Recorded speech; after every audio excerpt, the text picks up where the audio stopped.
자, 관세법 처음 시간이죠. 자, 2차 관세법 처음 시간입니다. 그래서 앞에 이제 OT 보시고 나서 지금 듣고 계시죠? OT 안 보신 분들은 OT부터 보시고 그 다음에 들으시길 바랍니다.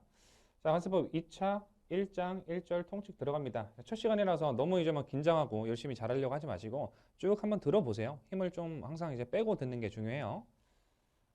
자, 1조 목적 들어가기 전에 우리가 이제 학습에 대한 약속을 해야 됩니다. 책을 지금 다 주문을 해서 보고 계실 텐데 어떻게 읽을 거냐면 여러분들이 이제 따라와야 되잖아요. 저는 이제 예를 들어서 1조 목적하고 본문 이렇게 하면은 여러분들도 교재에서 혹은 이제 PPT로 따라가시는 분들은 상관없는데 교재에다가 필기하시면서 공부하시는 분들도 계시잖아요. 그러면 쉽게 쉽게 따라갈 수 있도록 우리가 법을 읽는 방법에 대해서 좀 설명을 하고 들어갈게요.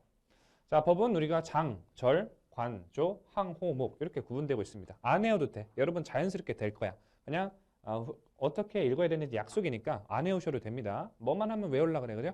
중요한 건 뒤에 나오는데 앞에서 힘 빼면 어떡해? 힘을 빼고 들어야지. 자, 1장, 1절, 뭐 1관, 1조, 1항, 1호, 2목, 1목 이렇게 부를 거예요. 그래서 제가 지금 1조라고 불렀죠. 그다음 예를 들어 이제 2조, 4조 정도 가보시면 자, 3조에 요 1번 동그라미는 항이라고 부를 거예요. 이게 실제로 법에서도 항이라고 부릅니다. 법과 교재 용어를 동일하게 할 거예요. 그래서 3조 1항 제목 보시면 관세를 납부하여야 하는 물품 이렇게 돼 있죠. 라고 제가 수업을 진행을 할 겁니다. 여러분들이 따라오실 수 있도록 지금 약속을 하는 거죠. 그럼 3조 2항은 뭐예요? 얘죠, 얘. 그죠? 이렇게 읽는 거고요. 그래서 앞에 쭉 다시 올라가 보시면은 자, 그 다음에 장절관조, 장절관 앞에서 봤었던 게 장과 절이죠.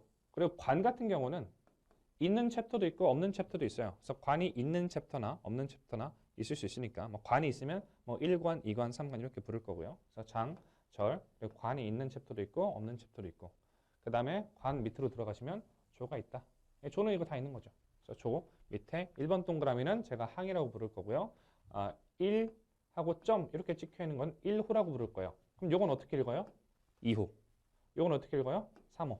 교재로 쭉 넘기다 보시면 1점, 2점, 3점, 4점 이렇게 있죠. 그럼 1호, 2호, 3호, 4호. 전 앞으로 이렇게 법적 용어대로 부르고 여러분들이 따라오셔야 되는 거죠. 그리고 가, 나, 다, 라, 마, 바, 사 이렇게 나가는 것들은 가점, 나점, 다점 이렇게 돼 있죠. 요거는 제가 목이라고 부를 거예요. 그래서 책을 쭉 넘기다 보시면 또 가목, 나목, 다목 이렇게 나와 있는 것들이 있어요. 그럼 저는 각각 나점, 다점 이렇게 안 있고 나목, 다목, 뭐 라목, 바목을 보시면 뭐 사목을 보시면 이렇게 제가 읽을 거예요. 그럼 여러분들도 맞춰서 따라 오셔야 된다는 얘기죠. 자, 그리고 이제 PPT가 어떻게 좀 구성이 돼 있냐면은 우리 OT에서도 잠깐 설명을 드렸지만 우리 관세법은 법과 시행령, 시행규칙으로 이루어져 있죠. 3단 위, 밑법 체계로 구성이 되어 있는데 법은 몇 조 이렇게 표현돼요. 그래서 얘는 법이죠. 그 앞에 뭐를 안 붙여. 법제 몇 조 이렇게 안 붙일 거예요. 그냥 자, 제 1조 보시면 하면 법제 1조를 보란 뜻이에요. 자, 239조 보시면 하면 법제 239조 보란 뜻이에요. 되겠죠? 그다음에 영제 몇 조. 예를 들어 0, 뭐 제 2조. 이렇게 2조 앞에 0을 붙여 놓으면 요것은 시행령 내용이구나 라고 생각하시면 됩니다. 그 법, 령, 시행규칙 중에서 시행령 내용이구나 라고 생각하시면 됩니다. 얘는 이제 대통령령이라고도 부르죠. 대통령령.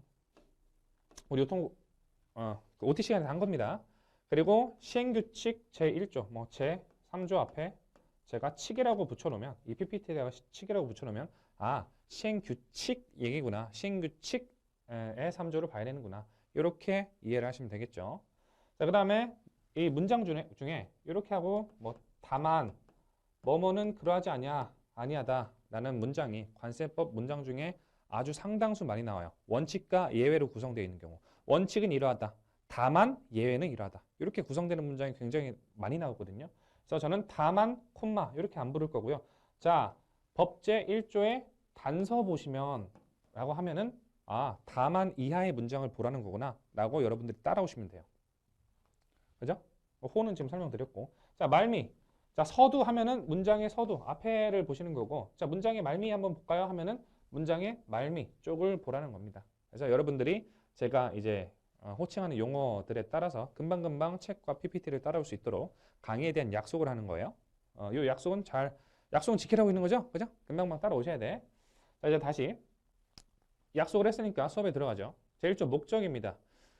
일단 이 수업에 관한 내용들은 일단 1차 관세법 시험에 합격하신 분들이 대다수 들으시고 또는 2차를 처음 1차 공부 안 하셨고 1차 관세법 공부 안 했고 아예 관세법을 2차로 처음 보겠다 하시는 분들도 왕왕 들으실 수 있겠죠. 그래서 제가 어느 정도 조화롭게 좀 강의를 할 건데 1차를 보신 분들이 조금 들으시기를 추천을 드리고 좀 더 수월할 거예요. 그렇다고 해서 2차를 처음 관세법을 접하는 거를 요 강좌로 하는데 못 따라가냐? 그런 건 아닙니다. 다만 이해도에서 당연히 1차를 열심히 공부하신 분들이 그 다음에 2차 관세법을 보는 게 조금 수월하겠죠. 그죠? 그건 당연한 거잖아.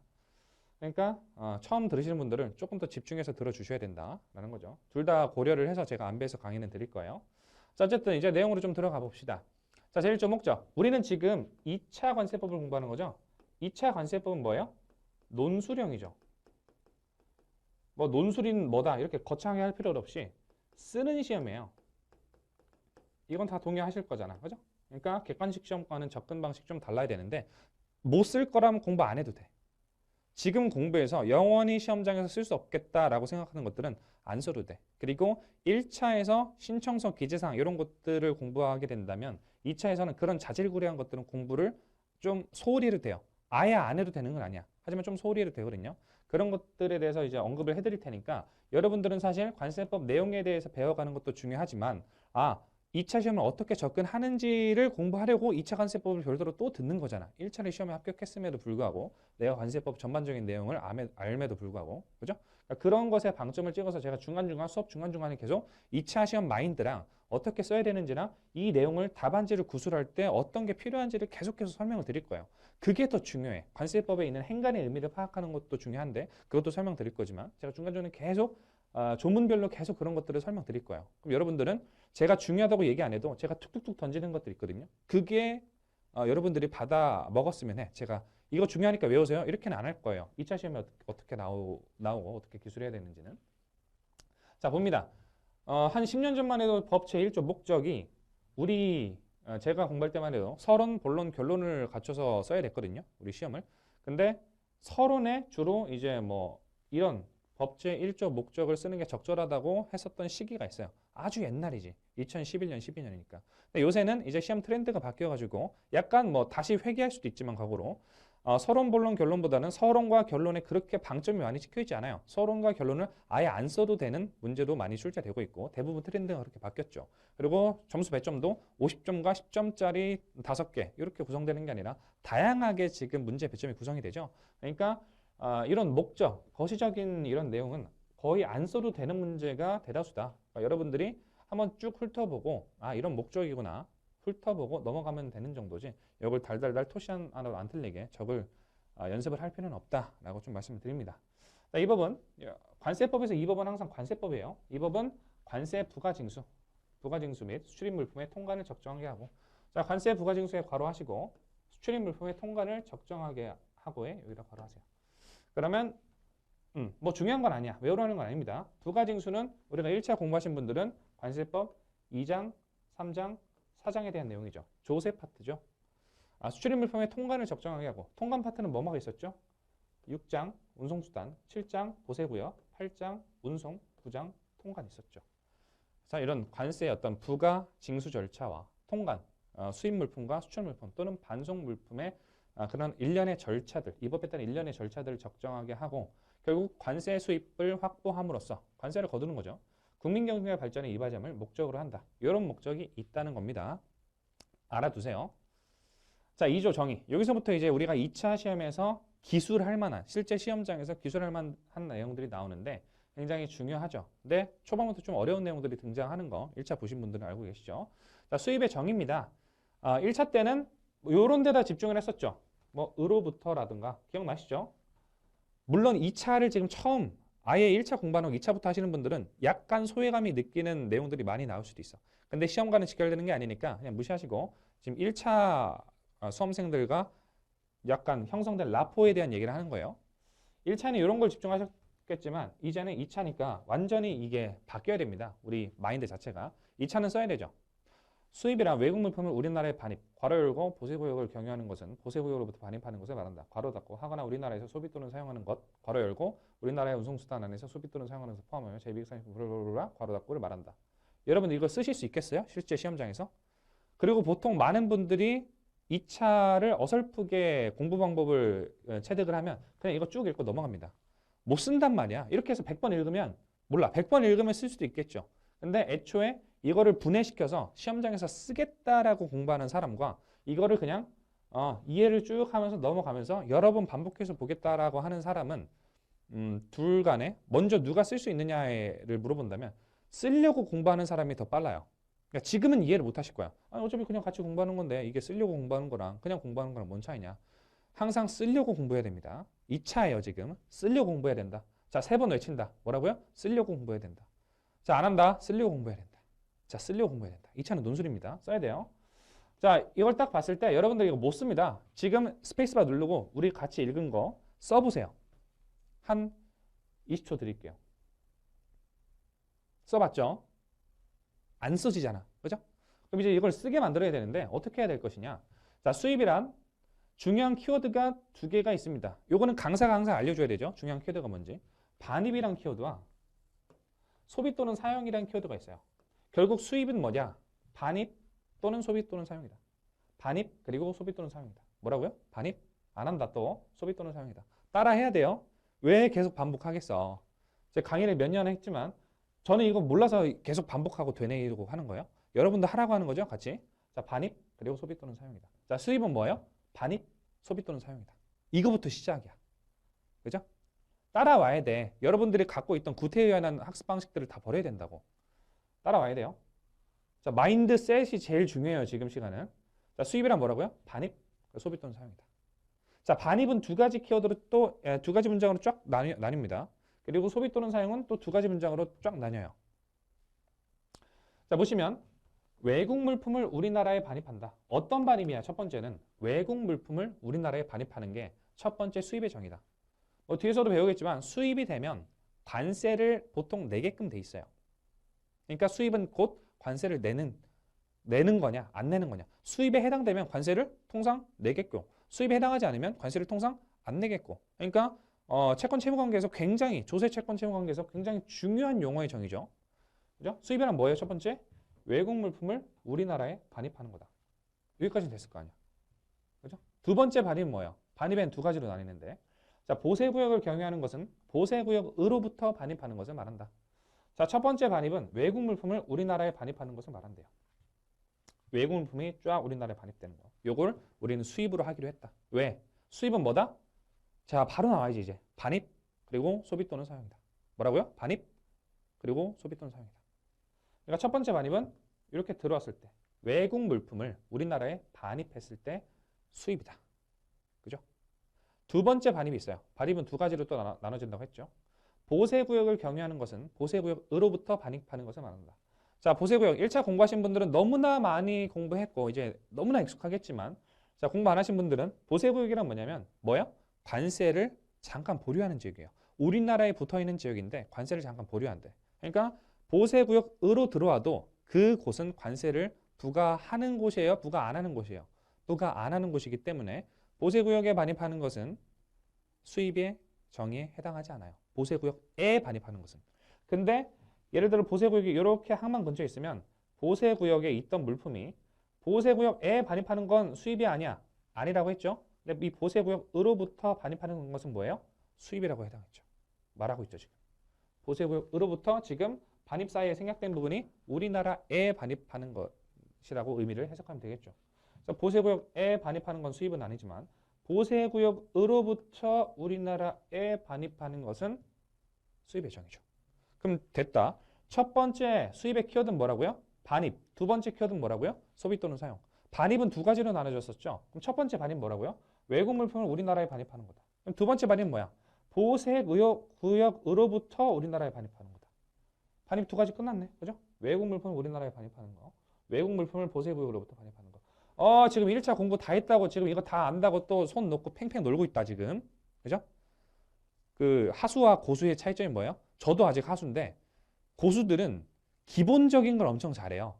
그 예를 들어서 여러분들 일 잘하는 차장님이나 부장님이 직장인들 분들 안 계시겠지만 일 잘하는 차장님, 부장님 보면 메일 한번 보시면 메일을 보내고 주고받는 거 보시면 깔끔하죠. 수신, 그리고 숨은 참조, 참조 잘 넣고 제목 뭐뭐의 건, 그리고 메일 본문에다가도 수신 누구누구 귀하라고 해서 참조자가 여러 명 달려있을 때 딱 이 메일은 누구한테 향하는 메일이다 딱 알려주면서 메일이 깔끔하죠.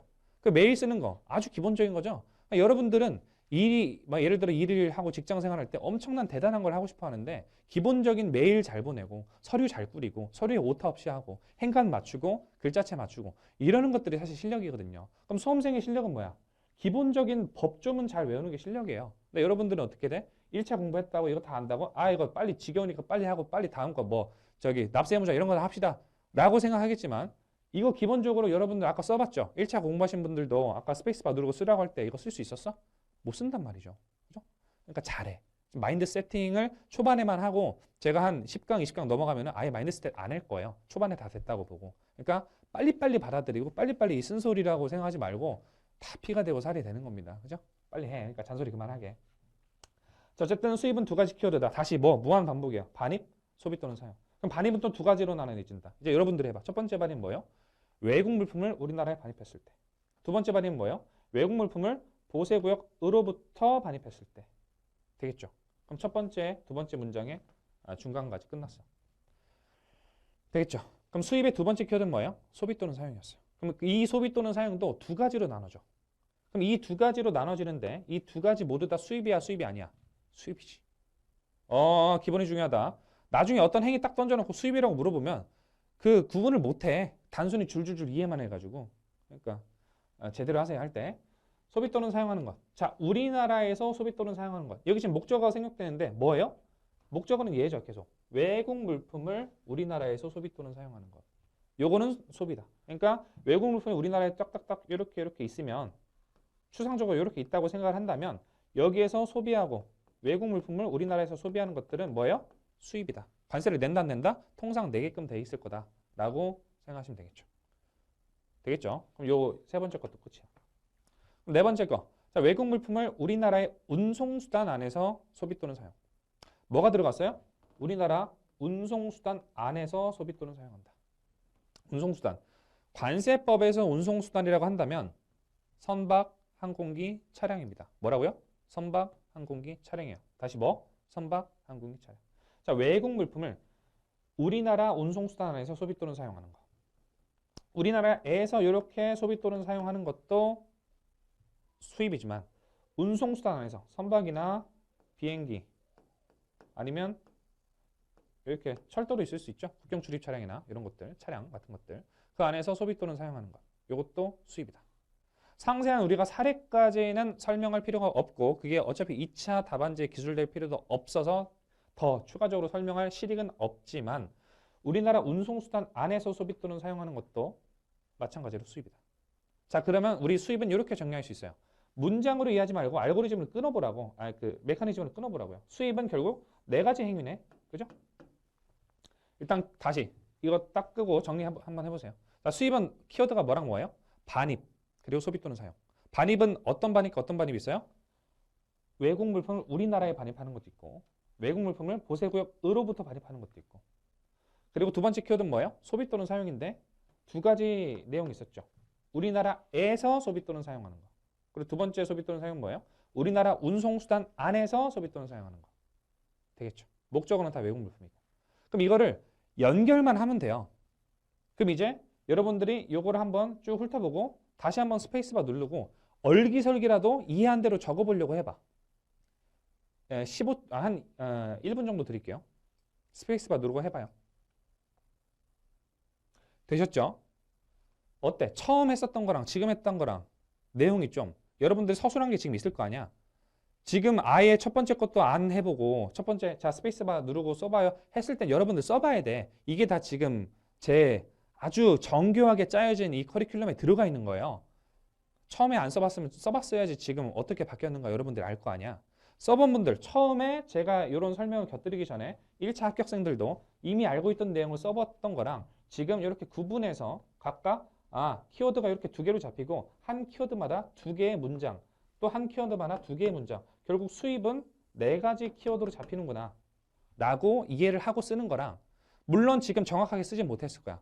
근데 딱 훑어보면은 전자랑 지금 이제 이렇게 설명을 듣고 한 후자랑 그 내용의 기술량이나 풍부함 정도가 하늘과 땅 차이일 거예요. 납득되시나요? 여러분 눈으로 봐봐. 차이가 날 거라고. 되겠죠? 으이그 공부는 이렇게 해야 되는 거예요.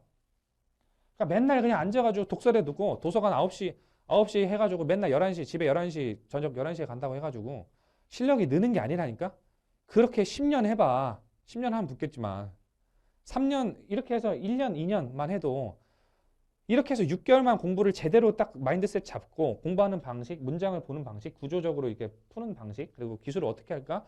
계속 연습하고 계속 고민하고 이렇게 공부하는 사람이랑 그냥 독서대 앉아가지고 하루 10시간 채웠다. 넷으로 10시간 채웠어요. 인스타, 공스타그램, 마팔 추가 이런 거 하는 사람이랑은 차원이 다르다고요. 되겠죠? 여러분들은 지금 쓰려는 공부를 하는 거예요. 머릿속에 꾸겨 넣으려고 수입의 정의 알아서 뭐해. 이걸 써야지. 되겠죠? 마인드를 완전 바꿔야 돼요. 1차 마인드에서 완전 벗어나야 돼. 1차에는 제가 어떻게 하고만 넘어갔어요? 으로부터 체크. 요거 체크. 자, 넘어갑니다. 하고 넘어가잖아요. 2차 때는 요거 하나로 지금 1시간 더 설명할 수 있어, 사실. 그죠? 잘해야 돼요.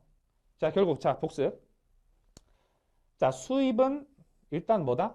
반입, 소비 또는 사용이다. 이거부터 바로 나와야지. 그죠? 실제로, 보통 많은 이제 그 공부를 하시는 분들이 그냥 계속 이렇게 계속 쭉 읽다가 나중에 모의고사 1월 달이나 2월 달에 보잖아요. 그럼 딱 봤을 때, 나 이거 아는 건데 못 쓰겠다. 이미 늦은 거야. 이미 시험 자체를 많은 수험생한테 뒤지고 가고 있는 거예요. 애초에 공부를 할 때 어떤 건 내가 어떻게 써야 되겠다. 어떤 거는 문장을 이렇게 분석해야 되겠다. 여러 가지 저도 이제 문장 조문 하나 볼 때마다 여러 가지 툴이 있어요. 지금 수입의 정의는 한 문장 안에 여러 가지 4가지 문장이 뒤섞여 있고 사실 이것도 하나 더 있어서 5가지 의미가 뒤섞여 있어서 이렇게 풀어가는 방식으로 한 거고 어떤 거는 그냥 훑어보기만 해도 충분해. 어떤 거는 문장을 축약해서 외우고 있어야 되는 것도 있어. 어떤 거는 대상 몇 개만 뽑아서 외워야 되는 것도 있고 어떤 거는 일목요연하게 토시 하나도 안 틀리게 외워야 되는 것도 있고 다양해요. 공부 방법이. 그러니까 공부 방법은 계속 고민하고 계속 연습하고 계속 뭘 해야 된다고. 한 관세법 하나더라도 챕터별로 공부 방법이 다 달라야 되고 조문별로 다 달라야 되고 그냥 넘어가는 것도 있고 열심히 해야 되는 것도 있고 필사를 해야 되는 것도 있고 말하면서 해야 되는 것도 있고 너무나 다양해요. 근데 여러분들은 합격 수기 이런 것들을 엄청나게 찾아보면서 어떻게 해야 돼요? 이 과목에 정통하는 공부법 하나를 찾잖아. 편편일률적으로 적용되는 하나만 찾잖아. 그죠? 관세법 어떻게 해야 돼요? 그러면 저한테서 단답이 나오길 원하잖아. 그죠? 근데 그게 아니라고. 조문마다 접근하는 방식 다 달라야 돼요. 됐으면 좋겠다. 마인드부터 바꿔야 돼. 자, 되겠죠? 이 마인드를 바꾸는 게 가장 중요해. 그죠? 이 조항 하나로 하고 한 10시간 이 조항 하나로만 하고 나머지 시간을 확 줄여서 나머지는 30시간만 해도 충분해요. 합격하는데 아무 지장 없어. 그러니까 힘을 빼고 그냥 받아들이고 최대한 어떻게 쓸까? 그게 사실 지상 명제예요. 관세사 2차 시험은. 어떻게 써야 되나? 어떻게 이해를 하냐? 이게 문제가 아니야. 이해 못해도 쓰면 나는 이해를 한 거야. 출제자한테 내가 예를 들어 뒤에 보시면 1차 수험생분들은 덤핑 방지하세라는 게 있죠. 여러분들이 덤핑 방지하세 실무 해봤어요? 그 실무 안 하면 절차 이해 못해. 근데 쓸 수 있으면 그걸 채점하는 사람한테는 이 사람 이해했네. 썼잖아. 이해한 거야. 쓰는 게 가장 중요하다니까. 이해 암기. 지금 첫 시간이라 지금 말이 많은데 제발 좀 잘 들어두세요. 정리, 답안 연습. 보통 많은 강사님들이 이렇게 4가지 왁구를 짜가지고 진행을 하려고 해요. 이해를 해라 일단. 그 다음에 암기해라. 그 다음에 정리해라. 답안 연습해라. 이게 왜 나눠져 있냐고 과정이. 이해함과 동시에 암기가 돼야 되고 이해가 안 됐으면 그냥 암기로 바로 가면 돼요. 정리가 뭔 필요야. 이해가 됐으면 정리가 되는 거 암기가 이 3개가 동시에 돼야 돼요. 답안 연습은 좀 별거야. 모의고사를 해야 되기 때문에. 그러니까 저는 사실 기본 심화, 뭐 정리 이런 거를 나눌 필요가 없다고 봐요. 과정을. 하나 공부할 때 제대로 공부하고 여러분들한테 맡기는 거야. 나머지는. 그리고 제가 관세법 이거 다 가르치지도 않을 거예요. 1조부터 끝조까지 중요한 것만 뽑아서 시험장에서 쓸 정도의 내용들만 다 가르쳐 드리고 나머지 신청서, 기재사항 이런 것들 안 가르쳐 드릴 거예요. 왜? 어차피 안 나오고 쓸 일이 없거든. 그죠? 그러니까 최대한 우리 지상명제는 뭐다? 2차 시험 써야 된다. 특히 관세법은 써야 돼요. 되겠죠? 네, 됐을 거라고 봐. 자, 다시 수입은 뭐다? 지금 수입이 이게 중요해서 이걸 계속 붙잡고 있는 건 아닌 건 알고 있죠? 수입은 뭐다? 키워드가 어떻게 돼요? 반입과 소비 또는 사용이다. 그럼 반입은 문장이 또 몇 개였어요? 두 가지 반입이었죠. 소비 또는 사용은 또 두 가지 또는 소비 또는 사용이었죠. 그죠? 그럼 여러분들이 두 가지다. 반입의 내용이 두 가지다라는 것만 알아도 어찌어찌 생각이 나. 그 틀 안에 갇혀서 그 틀 안에서 몇 가지 행간의 의미만 추출하면 되니까. 근데 생짜로 이거 딱 외우게 시키고 하면 여러분들 못 써요. 해봤잖아. 처음에 시켜봤잖아요, 제가. 되겠죠? 이 정도까지 하고. 자, 수입 예정은 이렇게 됩니다. 근데 수입에 해당하지 않는 애들이 있어요. 뭐예요? 세 번째 문장에서 제239조죠. 법제 239조라고 했죠. 법제 239조 각 호의 어느 하나에 해당하는 소비 또는 사용을 제외한다. 요거 1차 공부하시는 분들 제가 제외한다 이런 거 해석 잘해야 된다고 했죠. 법제 239조 각 호의 어느 하나에 해당하는 소비 또는 사용은 제외한다. 뭔 말이에요? 수입으로 본다 안 본다? 수입으로 보지 않는다. 이렇게 해석을 해주는 게 2차에선 더 중요해. 네, 239조의 각 호의 어느 하나에 해당하는 소비 또는 사용은 수입으로 보지 않는다. 그럼 관세를 내야 안 내? 관세를 안 낸다는 결론에 도달해야 되고 239조는 뭐예요? 요거죠. 뒤에 239조에서 이렇게 상세하게 배울 거라서 여기서는 대충만 넘어갈 텐데 다 1차 하신 분들은 다 알고 계신 거죠? 저거 누가 몰라? 나 알지? 나 맞았어. 나 관세법 1차 시험 92.5점 맞았어. 나 3개 틀렸어. 나 이거 알아. 여러분들은 몰라요. 이거 써봐. 지금 끄고 써봐요. 239조 자 시험 문제가 이렇게 나왔어요. 자 법제 239조 수입으로 보지 아니하는 소비 또는 사용에 대해서 적어보시오. 써보세요. 지금 두 문장이라도 쓸 수 있나요? 일시정지하고 한 2분 줄 테니까 써봐요. 2분이 시간이 널널할걸? 써봤죠? 안 써진단 말이야. 그죠? 안 써져. 차차 이게 쓰는 거는 계속 연습하도록 하고. 자, 어찌됐건 여러분들은 1차 때 공부한 관세법이 여러분들의 머릿속에서 완전히 기술될 수 있을 정도로 공부가 안 됐어요. 2차는 1차 10배 해야 됩니다. 과장 안 하고 10배 해야 돼요. 자, 볼게요. 자, 외국물품의 소비나 사용이 다음 각 호의 어느 하나에 해당하는 경우에는 이를 수입으로 보지 아니한다. 그리고 1호, 2호, 3호, 4호 읽는 거 이제 같이 따라올 수 있죠. 1호라고 불렀고요. 2호라고 불렀고 3호라고 불렀고 4호라고 불렀어요. 자, 1호, 2호, 3호, 4호 이렇게 되어 있는데 일단 2차 시험에서는 여러분들은 여기에 꽂혀 있죠. 이걸 어떻게 잘 외워서 쓸 거냐. 중요합니다. 대상 빠짐없이 다 적어줘야 돼요. 근데 우리 2차 시험에서 더 중요한 거는 위에 이 두 문장 있죠. 아래에 대상들을 포괄하는 제너럴한 문장 있죠. 이거를 안 쓰는 사람이 굉장히 많아요. 모의고사 채점하다 보면은 시험 채점하다 보면은 왜 그럴까요? 여러분들의 머릿속에는 1차 시험이 너무 강박이 돼 있어서 너무 그거에 익숙하게 꽂혀 있는 거야. 여러분들은 몸으로는 여러분들 머리로는 나 지금 2차 시험 공부하고 있어. 이거 논수령이야. 논수령대로 공부를 해야 될 거야. 말로 얘기하고 머릿속으로 그렇게 생각하고 있지만 여러분들의 몸은 정직하게도 1호부터 4호를 어떻게 잘 쓸까 이거에만 집중되어 있기 때문에 아주 황당하게도 장수생분들의 답안지를 봐도 여기서 말하는 장수생은 4년차 이상입니다. 그분들의 답안지를 봐도 1호, 4호만 적고 위에 두 가지 문장은 생략돼 있어. 그럼 이게 논술인가요? 아니 논술은 뭐 자기의 생각도 담는 거니까 제끼고 이게 제대로 설명이 돼 있나요? 이 법조만 딱 딸랑 주고 출제를 했을 때 이 두 문장이 생략돼 있는 채로 1호부터 4호까지 쓰라고 했어. 설명이 돼 있는 문장이에요? 안 돼 있죠. 그죠?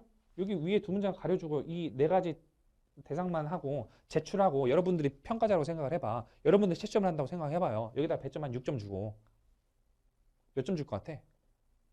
사실 어느 정도 점수는 나올 거예요. 점수는 나올 텐데 불쌍해가지고